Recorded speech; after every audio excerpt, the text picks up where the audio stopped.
komisi dan bagi penelitiannya berbicara bisa pemikiran berusaha atau cintaan supaya ada keadilan diberikan kembali pasca pelan sebagai mewakili ya sudah peneliti bahan dan kuasa tidak dan kuasa juga kalau khususnya di kalau semua selain sana akhir penjualan akhir peringatan untuk di pemusuhan di sebuah satu melalui pengarang instalasi pelayanan dan penyiaran sinar 2025 sembilan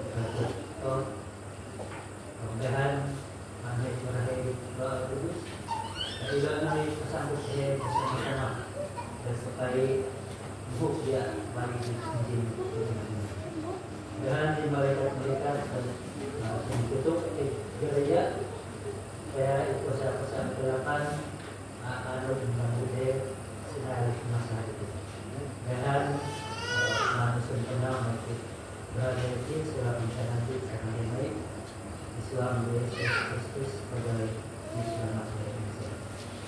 Amin.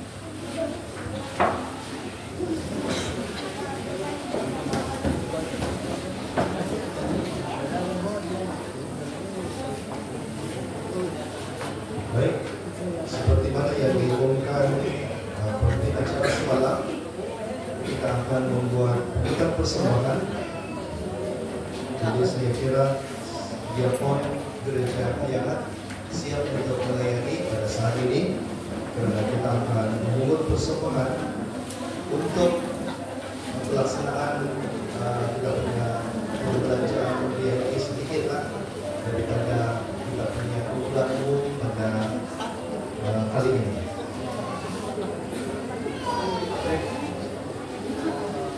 Jadi sementara diakon ataupun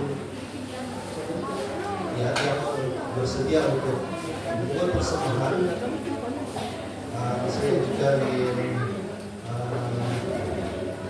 mengumumkan bahwa kita punya kebaktian malam ini dan juga semalam sebenarnya di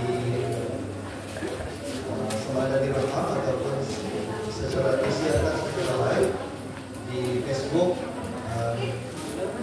Kependetaan Daerah Kayangan. Jadi kalau kamera sedang sholat kamunya di tempat masing-masing, jadi berilah simpan kepada diakon di Kamis. Saya selaku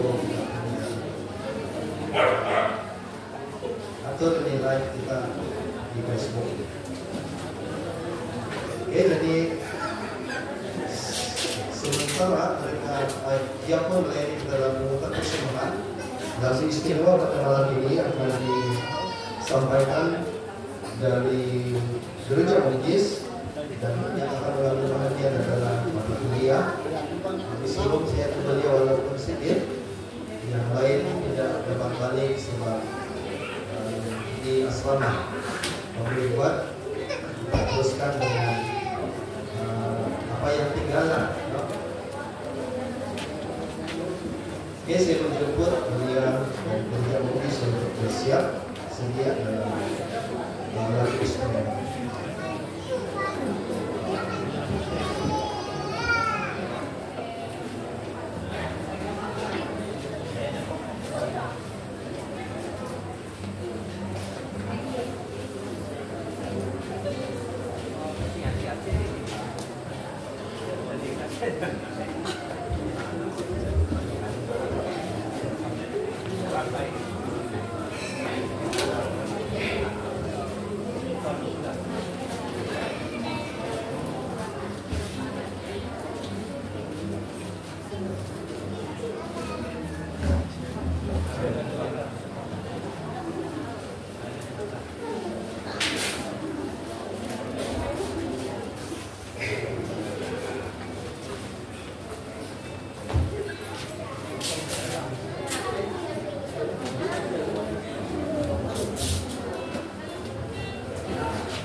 Amin.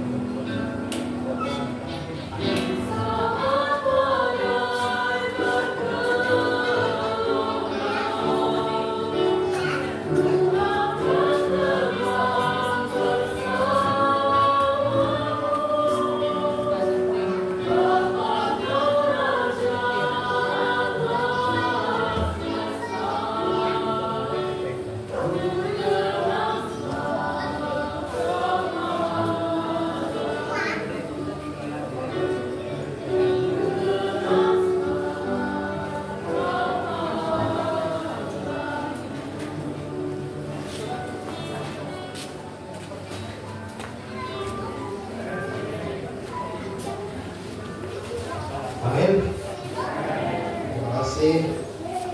Dengan lagu istimewa sebentar tadi, dan tiba waktu untuk kita yang kita nantikan untuk mendengar pelajaran kedua pada malam ini.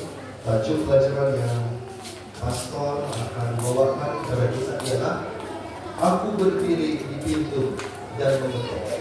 Pastor Olan Mackenzie sudah rupanya daerah ketiga, jadi daerah 9. Sebelum ini pastor melayani di daerah Narinang untuk posting beliau sebagai pastor, dan seterusnya 1 tahun pastor di Narinang, dan di daerah Pinang Padan Ranau sudah selama 3 tahun terus tidak salah tinggal, dan penempatan terkini pastor adalah di daerah Jiran, di daerah Jiran. Jadi itu sedikit pengenalan. Pastor akan lebih detail mungkin sebenarnya kalau ada masa. Jadi pastor dan tempat ini kita persilakan Pastor Olan untuk menyampaikan pelajaran yang disiapkan. Bagi yang mau catat nota, bagus juga ada tempat tulis kan. Tidak tahu kita boleh ada peluang untuk jawab kuis besok. Jadi masa depan ini, Pastor.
Oke, pastikan saya boleh berjalan. Testing, halo, selamat malam, mari kita bahas.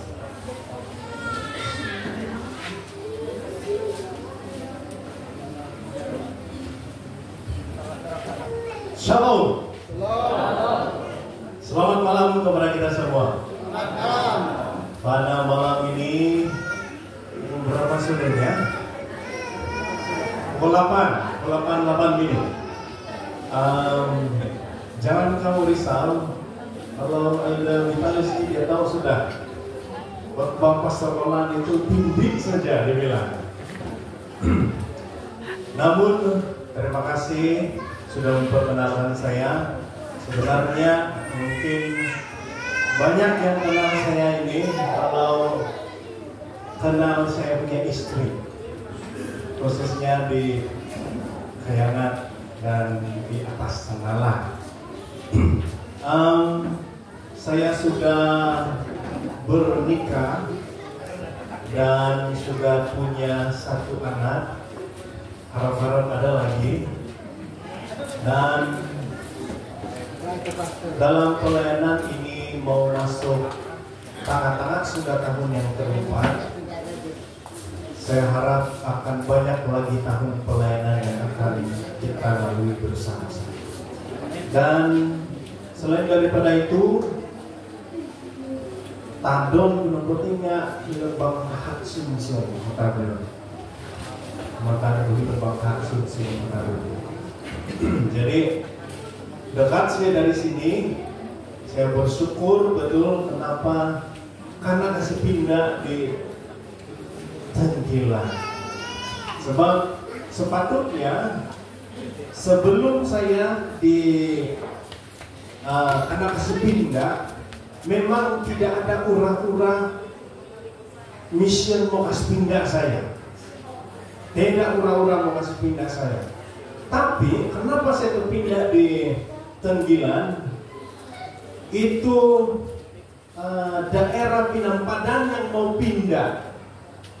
Kan dua mission, mereka yang mau pindah pergi NSM, tapi saya tidak mau pindah sana. Mereka tulis surat untuk pindah di sana, saya pun tulis surat untuk kekal di STB Sabah Mission. Jadi anak kasih lulus dia orang punya permohonan pindah di NSM, saya pun karena kasih lulus pindah di Tenggilan. Nah itu pasal kenapa saya terpindah di sana, di sini Tenggilan.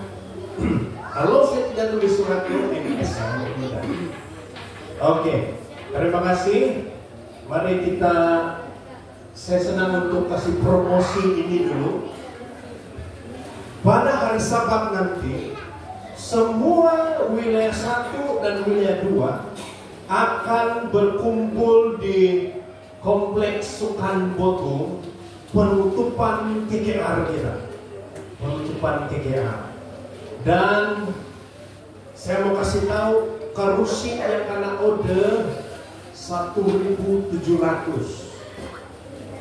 Ada kalau di Kompleks Sukan Botung di Dewan Badminton disiring beli duduk lagi.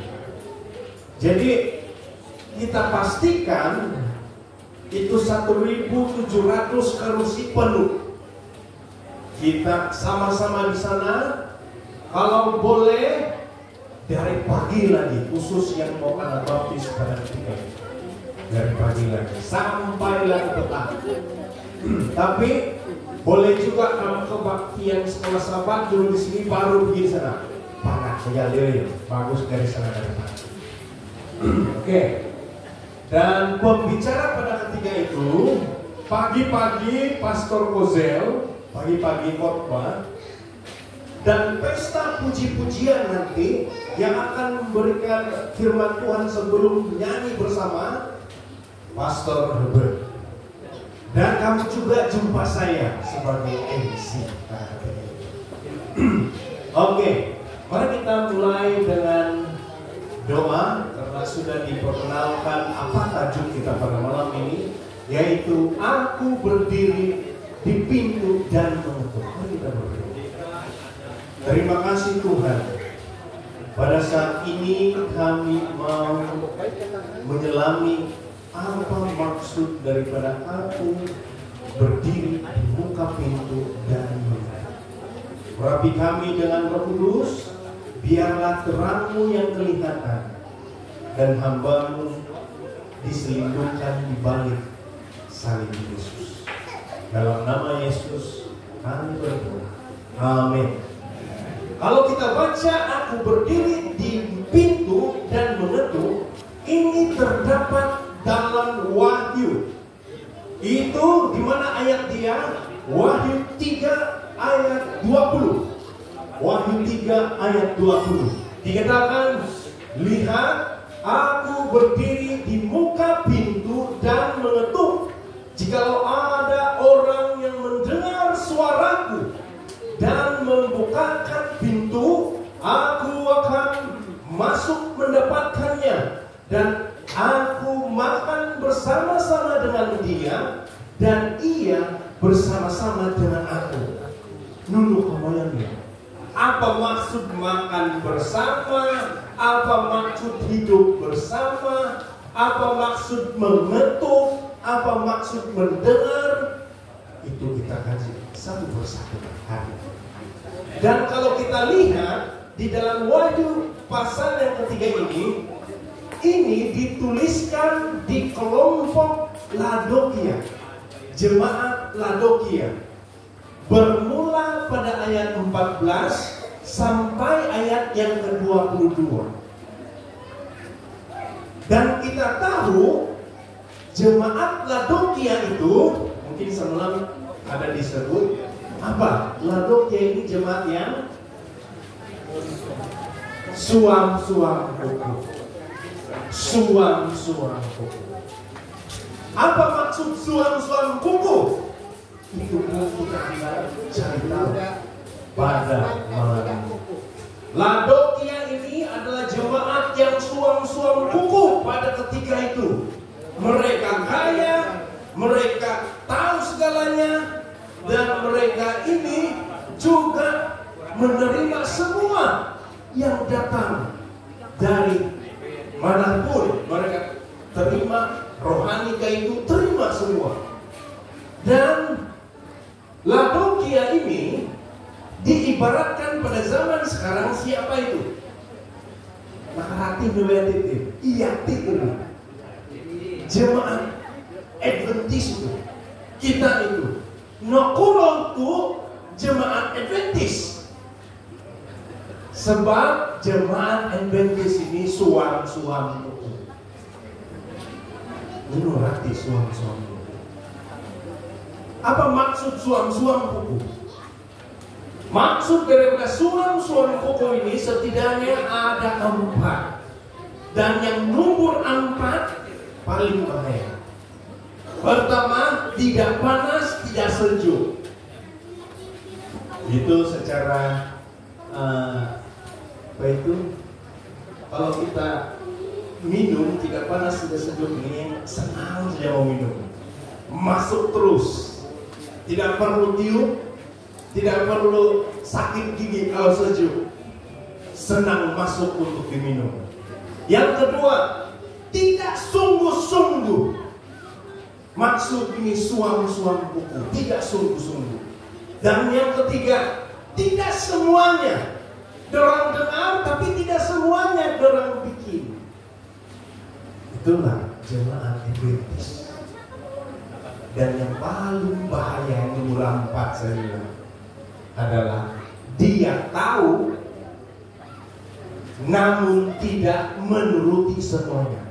Nah, kalau kita tahu sudah firman Tuhan, dia tidak buat semua. Sebagai contoh, dia tahu mencuri itu dosa, tapi dia masih menipu.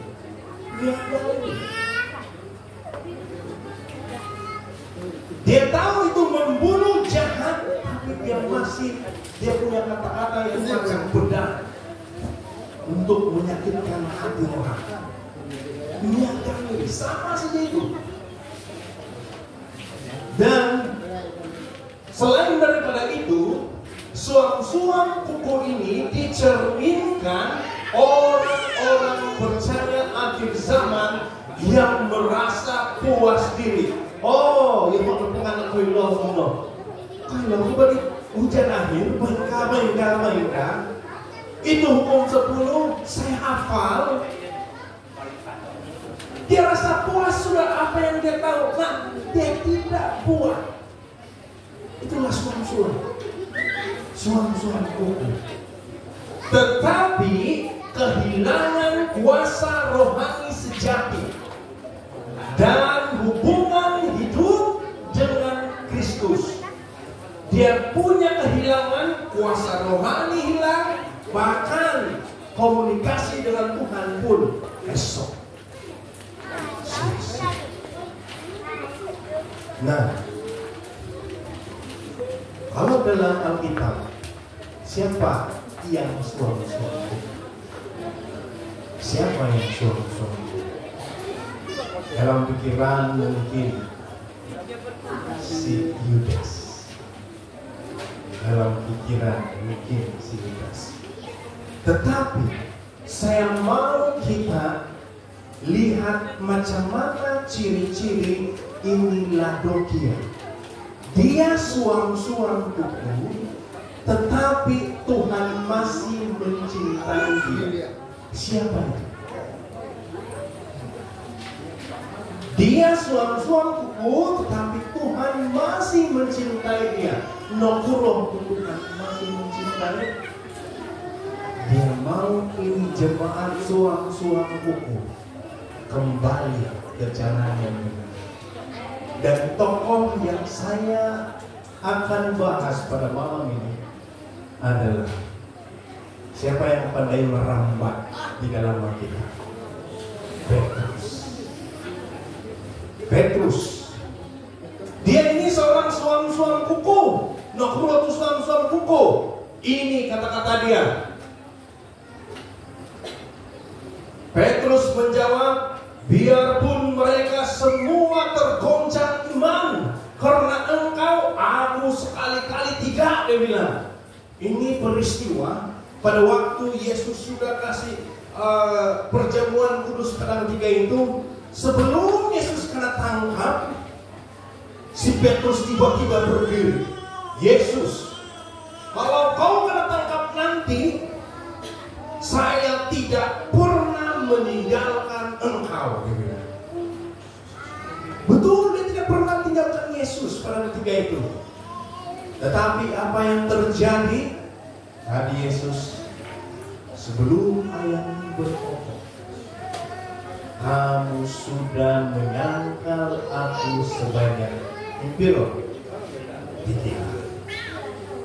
Dan betul, begini kata-kata Petrus yang paling terakhir. Matius 26 ayat 74. Maka mulailah Petrus mengutuk dan bersumpah. Dia bilang, sumpah, saya tidak kenal orang itu. Dia bilang,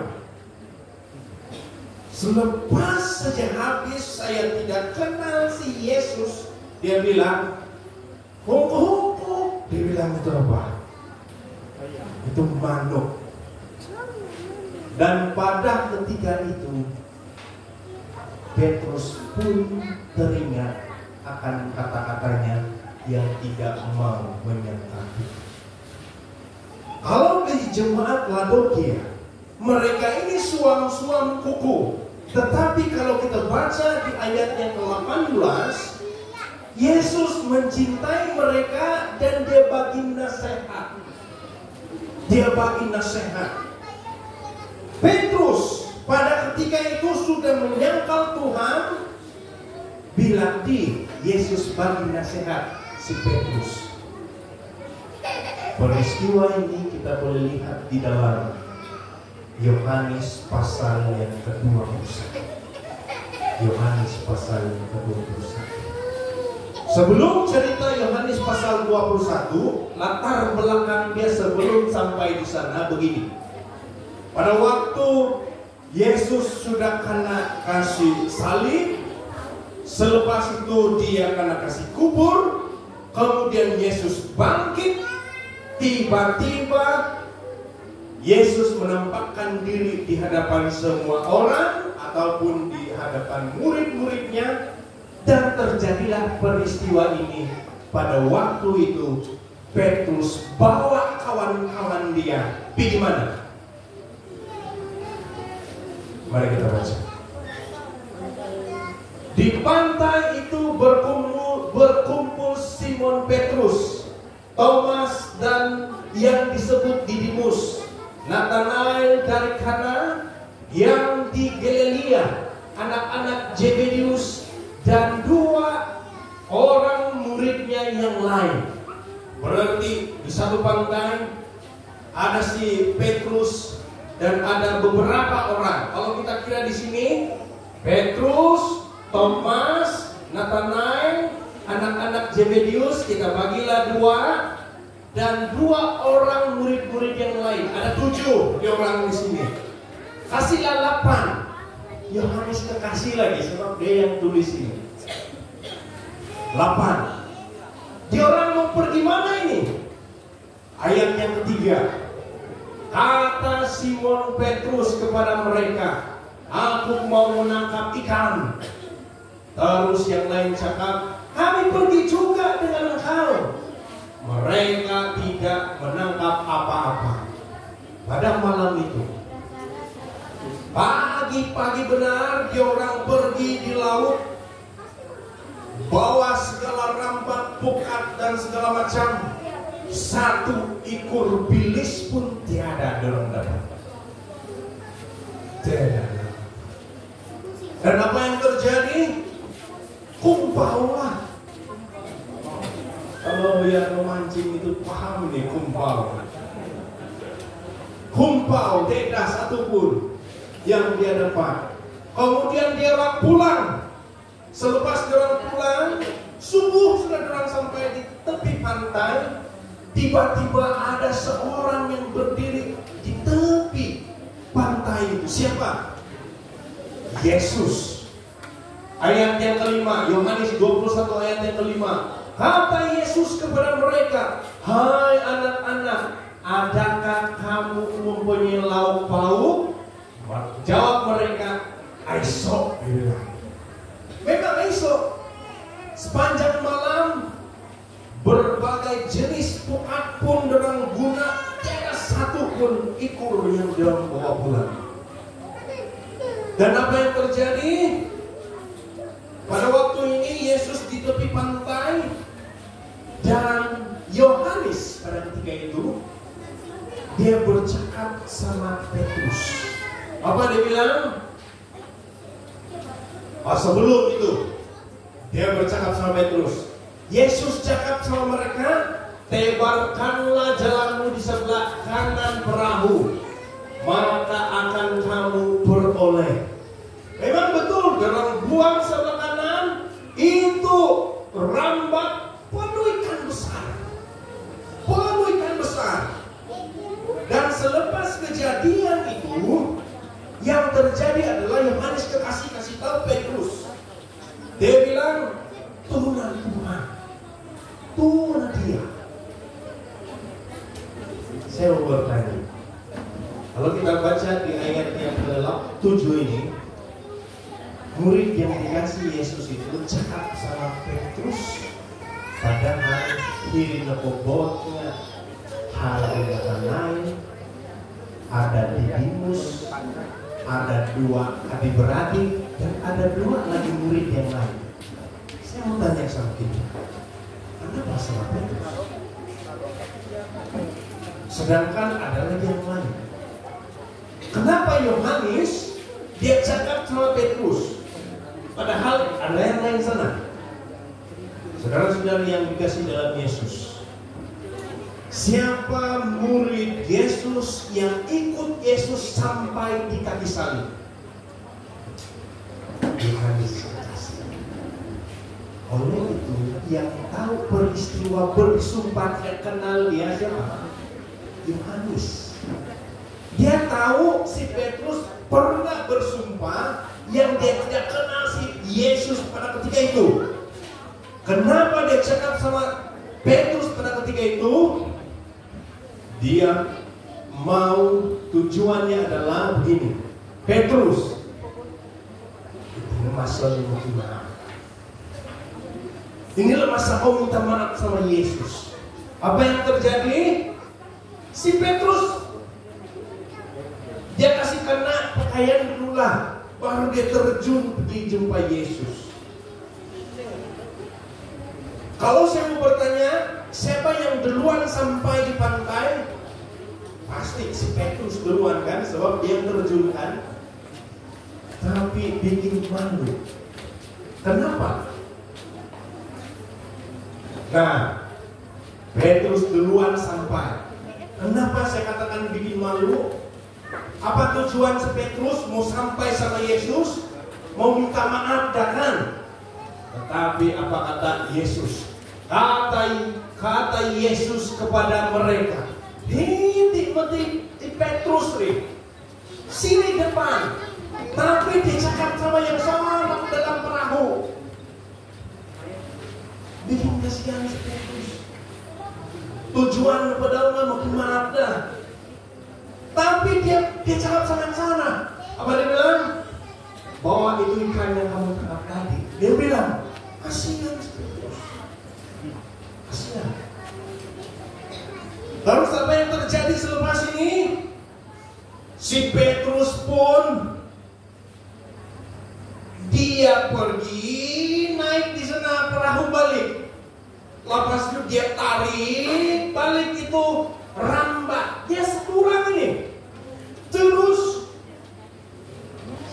itu ikan 153 ekor banyak dia. Tetapi walaupun banyak begitu, itu rambat tidak koyak, dia bilang. Saya mau bertanya, apa maksud 153? Dalam Alkitab, aku menunggu 777 144.000 666. Ini lain sedikit umur dia 153. Apa maksudnya?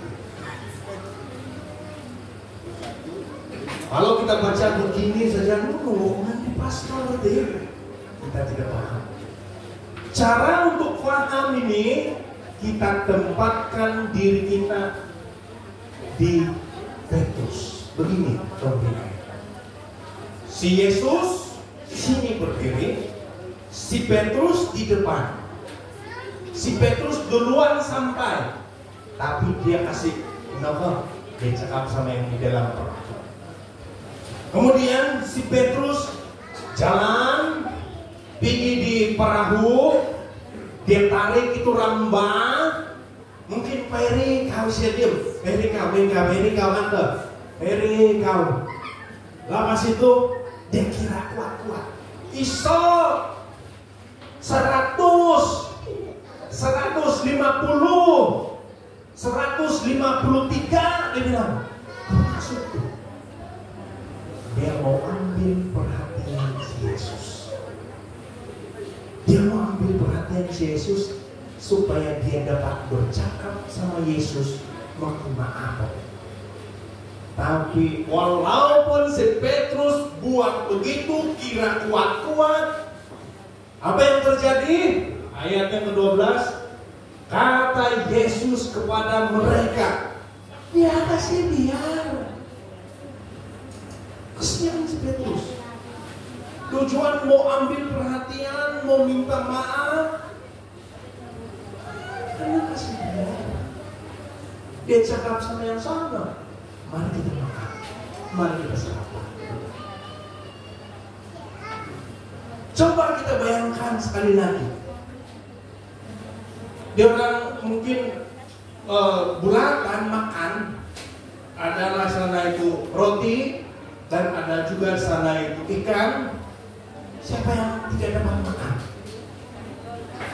Petrus.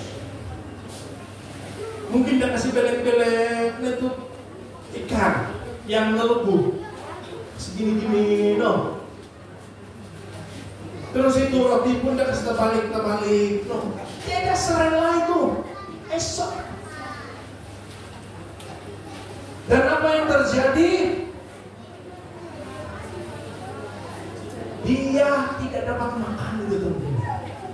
Dalam pikiran dia, saya pernah bercakap, saya bersumpah saya tidak kenal si Yesus. Siap sudah di sarapan. Siap sudah sarapan. Apa yang terjadi? Sesudah sarapan, Yesus berkata kepada Simon Petrus. Yang lain itu siap sudah makan. Si Petrus kasih tabalik itu ikan dia. Tiba-tiba karena sebut nama si Petrus full name, Simon anak Yohanes. Pada waktu dia kasih belek-belek itu ikan, tiba-tiba dia dengar dan dia kenal itu nama. Dan dia mendongak atas, dia nampak Yesus yang pakai. Dan Yesus tanya bilang, "Do you love me?"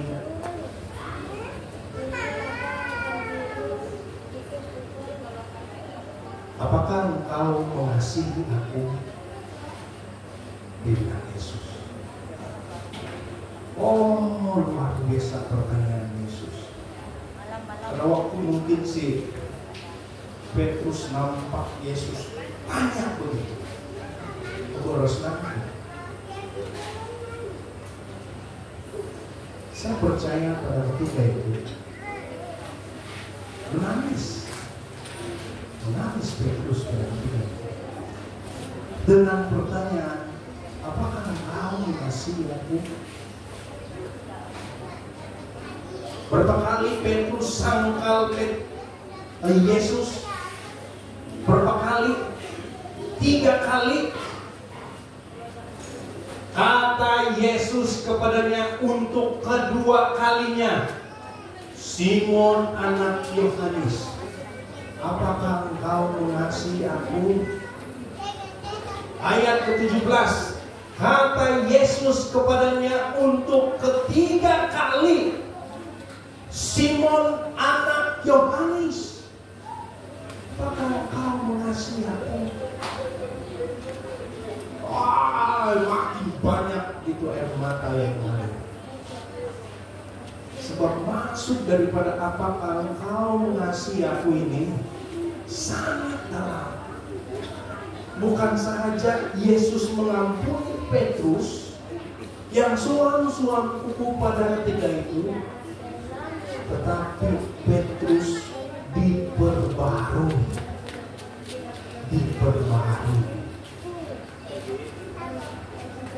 Petrus ini sama seperti jemaat Laodikia. Kenapa saya katakan dia sama seperti Laodikia? Dia suam-suam kuku. Tetapi kalau kita baca di dalam Wahyu 3 ayat 18, dia bilang di sini, "Maka aku menasihatkan engkau supaya engkau membeli daripadaku emas yang telah dimurnikan dalam api, agar engkau menjadi kaya, dan juga pakaian putih, supaya engkau memakainya, agar jangan kelihatan ketelanjanganmu yang memalukan, dan lagi minyak untuk melumas matamu, supaya engkau dapat melihat." Apa maksud emas? Apa maksud pakaian putih? Dan apa maksud minyak? Maksudnya adalah emas itu adalah iman yang dikerjakan oleh kasih. Pakaian putih itu adalah kebenaran Kristus. Dan minyak itu adalah Roh Kudus yang menerangi hati. Jemaat Laodikia yang suam-suam kuku, yang sepatutnya dimuntahkan, dia bilang itu. Tetapi Yesus tidak pernah tinggalkan mereka. Kenapa dia tidak tinggalkan? Ayat 19 jawabnya, "Barang siapa kukasih," berarti jemaat Laodikia itu Yesus kasih. Siapa jemaat Laodikia? Yakin. "Ia kutegur dan kuhajar." Jangan kamu risau kalau ada teguran daripada Tuhan kepadamu, karena itu membentuk imanmu menjadi emas yang putih. Jangan kamu kumaus kalau kamu dihajar oleh Tuhan, sebab itu bentuk kasih sayang inertinya umat Tuhan. Sebab itu relakanlah hatimu apa? Bertaubat.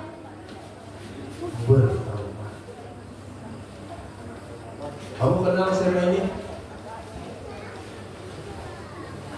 Nama dia William Holman Hunt.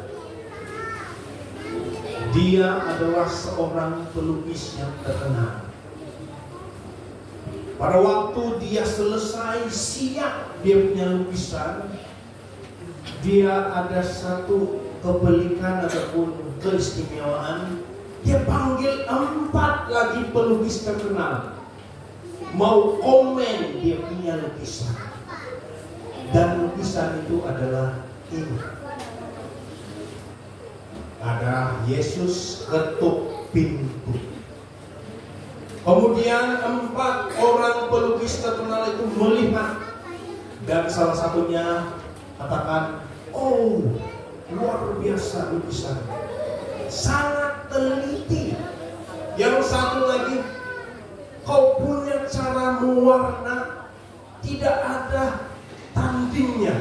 Yang satu lagi, macam mana kau boleh sekreatif seperti ini? Tapi yang keempat, memang lukisan kau cantik, tapi macam ada satu masalah di mata saya yang tidak bagus untuk diperhatikan. Terus dia cakap, kenapa itu pintu tidak ada tombol pintu untuk kena buka? Itu pelukis William Hunt ataupun William Holman katakan, dia tersenyum dan dia berkata, sahabatku, lukisan ini sama seperti pintu hati kita. Yang ada pintu tetapi tidak ada tombol untuk masuk. Sebab yang boleh membukanya bukan dari luar, tetapi dari dalam. Wahyu 3 ayat 20 katakan, lihat aku berdiri di muka pintu dan mengetuk. Jikalau ada orang yang mendengar suaraku dan membukakan pintu, aku akan masuk mendapatkannya dan aku makan bersama-sama dengan dia dan ia bersama-sama dengan aku. Kalau kamu dengar suara ketukan pada malam ini, bukakan pintunya, karena Yesus mau masuk di hatimu. Karena Yesus mau berkuasa atas tubuh dan pikiranmu. Biarlah dia berkuasa atas tubuh kita, karena Yesus tahu apa yang terbaik untuk kita semua. Tuhan memberkati.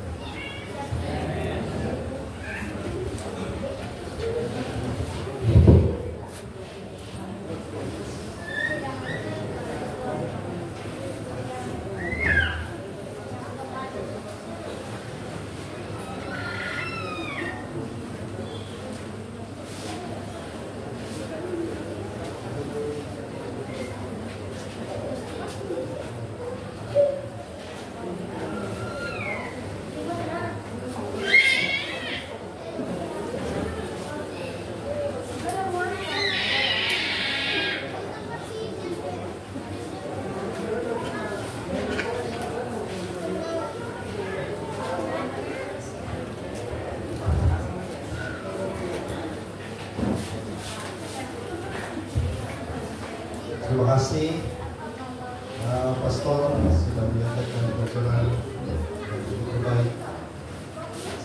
Mungkin Pastor mau dengar juga ada amin kan dari anggota. Amin. Macam kita berapa? Belum sedia kan? Ada amin? Terima kasih, puji Tuhan.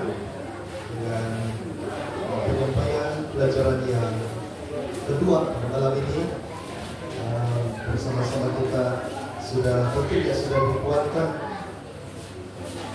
diingatkan dengan teguran yang sudah disampaikan oleh pelajaran kita. Baik, kita akan akhiri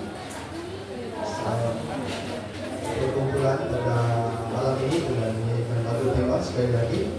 Selepas lagu tema kita akan berdoa, dan selepas doa tutup oleh pastor, baru saya akan sampaikan beberapa pengumuman. Oke, jadi kita nyanyi lagu tema Bila Nama Dipanggil di Surga.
jemaat yang suam-suam. Tuhan, tegur kami, ajar kami, supaya iman kami tidak lagi suam-suam, melainkan tetap panas sementara menunggu kedatangan yang kedua. Terima kasih Tuhan, kami sudah datang di tempat ini untuk berbakti, dan kami percaya kami pula diberkati. Dalam nama Yesus kami berdoa. Amin.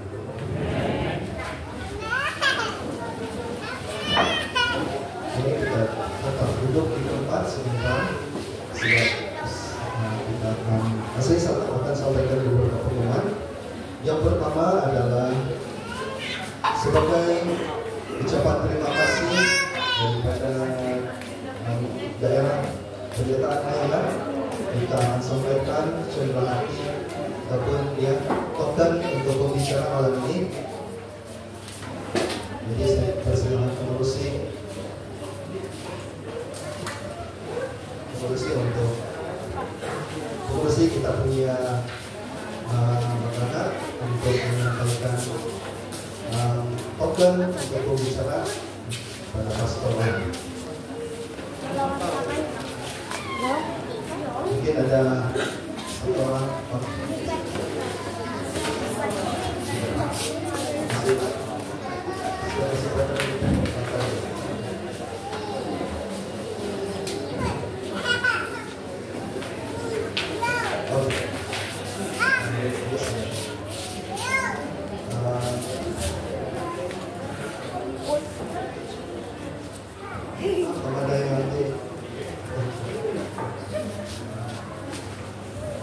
pastor. Ada kesempatan lain kita jemput pastor lagi untuk acara seperti ini. Seterusnya saya umumkan beberapa pengumuman. Terima kasih kepada doa kelompok yang telah kita dilayani oleh doa kelompok pada malam ini oleh CSS Gimanggi dan juga CSS Lundung. Dan seperti semalam, kita masih menunggu permintaan doa daripada anggota. Jika ada, sila sampaikan kepada elder pentadir setiap gereja, dan elder pentadir akan sampaikan kepada berdoa kelompok untuk besok, untuk didoakan. Oke. Seterusnya pengumuman yang ketiga, besok kita seperti hari ini kita berdulukan dengan makan petang, minum petang, baru kita mulai kebaktian puji-pujian. Jadi kita awal sedikit lah besok, awal sedikit dari hari ini. Sebab hari ini kita malam lagi tidak kanan kali kan. Jadi syukur juga dan kembali pulih. Jadi besok kita seperti hari ini kita dahulukan dengan makan dan minum petang, barulah kita masuk di ruangan ini untuk puji-pujian dan seterusnya acara kebaktian. Semakin bahagia, saya umumkan semakin bahagia untuk hari besok menyambut tetamu dari CSS Gimanggi dan CSS Lundung, pianis dari Gereja Rani, puji-pujian, organ dan seremen, kuis seperti biasa Cibo Elvin, pemimpin acara Elda Ronis Lumbisam, doa buka dipimpin oleh Elda Osman Sakti, lagu istimewa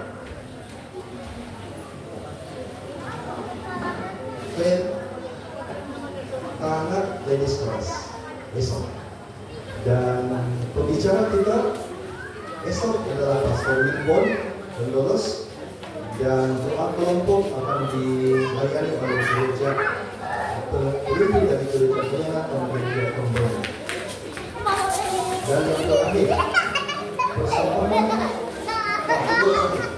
jumlah persembahan yang kita berjaya kumpul pada malam ini adalah sejumlah Rp198.81. Amin. Bagi yang tidak ada yang sempat bawa persembahan malam ini, kita ada peluang lagi satu kali pada malam hari Kamis untuk pungutan kedua dan juga sebagai pungutan persembahan terakhir pada malam hari Kamis. Pungutan persembahan. Jumlah yang terakhir, jumlah kehadiran kita pada malam ini 112 orang, lebih banyak dari semalam. Jadi kalau pukul tanda itu semua mungkin kalau kita dari jiran-jiran nanti katakan kalau dia baru berkesuap, boleh kita masing-masing bawa lah. Kalau tidak bawa, tetapnya ya tapi adalah bawa kita jemput mereka untuk hadir bersama-sama. Sebab dekat ini kekayaan saja, dekat untuk kekayaan, dekat untuk kami, dekat untuk di tengah-tengah lewatan. Jadi kita jangan lepaskan peluang ini untuk sama-sama bahwa kita punya kawan-kawan, saudara-saudara itu sama-sama untuk bersilaturahmi. Oke, jadi selamat malam, selamat berjumpa, jangan lupa kita punya penelitian besok petang untuk sambung semula pelajaran kita.